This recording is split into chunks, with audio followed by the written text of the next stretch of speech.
Welcome to everyone. स्वागत है आप सब लोगों का इस इम्पॉर्टेंट सेशन में। इस वीडियो में उत्तर प्रदेश जीआईसी प्रवक्ता परीक्षा के लिए भूगोल ज्योग्राफी से संबंधित 5 इम्पॉर्टेंट एमसीक्यू का डिस्कशन किया जाएगा। यह टेस्ट 4 है। यदि आपने टेस्ट 1, 2, 3 नहीं देखा है तो इस वीडियो के डिस्क्रिप्शन में लिंक है, आप वहाँ से देख सकते हैं। तो चलिए स्टार्ट करते हैं। क्वेश्चन नंबर 1 है, निम्नलिखित को सुमेलित कीजिए तथा नीचे दिए गए कूट से सही उत्तर का चयन कीजिए। यहाँ पर सिद्धांत और विद्वान का नाम दिया गया है और बताना है कि किस सिद्धांत से कौन से विद्वान सुमेलित हैं। तो देखिए, प्रवाल भित्ति की उत्पत्ति से संबंधित सिद्धांत डार्विन ने दिया है। पृथ्वी की उत्पत्ति से संबंधित सिद्धांत लाप्लास। ज्वार भाटा की उत्पत्ति से संबंधित सिद्धांत वेबल ने दिया है और शीतोष्ण चक्रवातों की उत्पत्ति से संबंधित सिद्धांत बर्कनीज।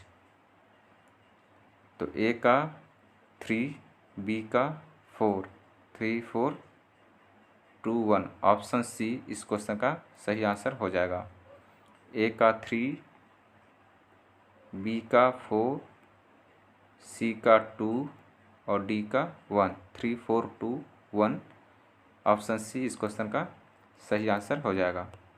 इसकी व्याख्या देख लेते हैं।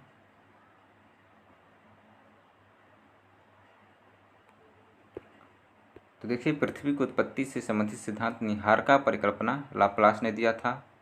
प्रवाल भित्ति की उत्पत्ति से संबंधित सिद्धांत अवतरण सिद्धांत चार्ल्स डार्विन ने दिया था।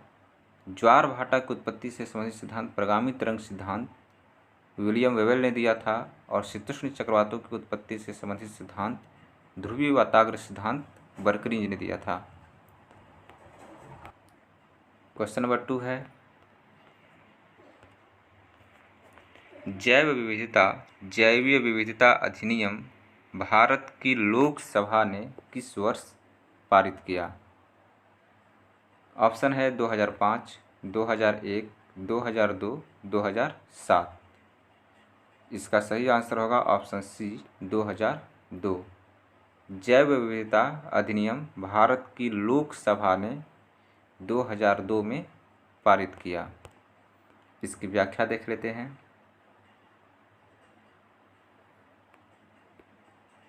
जैव विविधता अधिनियम भारत की लोकसभा ने 11 दिसंबर 2002 को पारित किया था।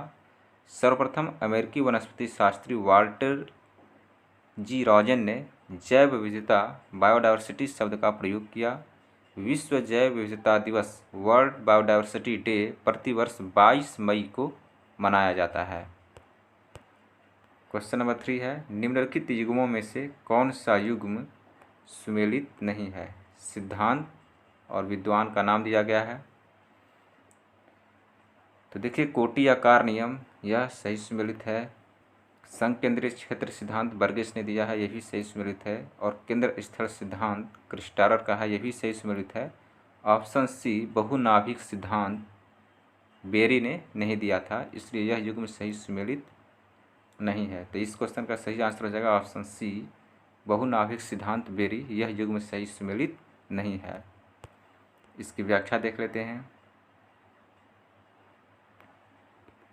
बहुनाभिक सिद्धांत मल्टीपल न्यूक्ली थ्योरी हैरिस एवं एडवर्ड उलमैन द्वारा वर्ष 1945 में विकसित किया गया था। तो बहुनाभिक सिद्धांत हैरिस एवं एडवर्ड उलमैन ने दिया था, बेरी ने नहीं। अगला क्वेश्चन है क्वेश्चन नंबर 4, निम्नांकित में से किसने जनसंख्या का लॉजिस्टिक वक्र सिद्धांत प्रतिपादित किया था? ऑप्शन है Sadler, Pearl Reed, double D, De Castro. जनसंख्या का लॉजिस्टिक वक्र सिद्धांत बताना है किसने दिया था। इसका सही आंसर होगा option B Pearl Reed. Raymond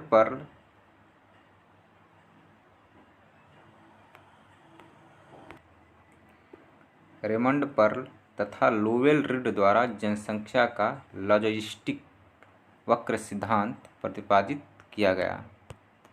question number 5 है, अपरदन प्रक्रिया में विलयन द्वारा पदार्थों का अवनयन कहा जाता है। ऑप्शन है सन्निघर्षण, अपघर्षण, संक्षारण, अधःखनन।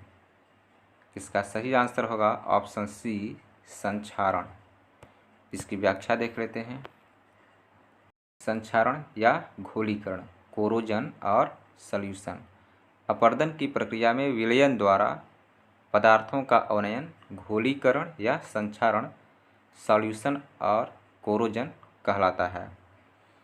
अपघर्षण कोरेजन और अब्रेजन। अपरदन की प्रक्रिया में जब छोटे छोटे टुकड़े कंकड़ पत्थर आदि संपर्क में आने वाले चट्टानों को रगड़कर, घिसकर तथा घर्षण द्वारा अपरदन करते हैं तो इस प्रक्रिया को अपघर्षण कोरेजन और अब्रेजन कहते हैं। सन्निघर्षण या रगड़। अपरदन की प्रक्रिया में जब टुकड़े आपस में टक्कर खाते हैं जिससे उनमें टूट फूट होती रहती है, इस तरह के टुकड़ों के आपस में रगड़ तथा घर्षण द्वारा टूटने की क्रिया को सन्निघर्षण या ट्रिशन कहते हैं। तो ये थे आज के 5 इम्पॉर्टेंट MCQ। यदि आपको वीडियो अच्छा लगा तो लाइक करें, शेयर करें, सब्सक्राइब करें एवं बेल आइकन को प्रेस करें ताकि आने वाली वीडियो का नोटिफिकेशन आपको मिलती रहे। Thank you.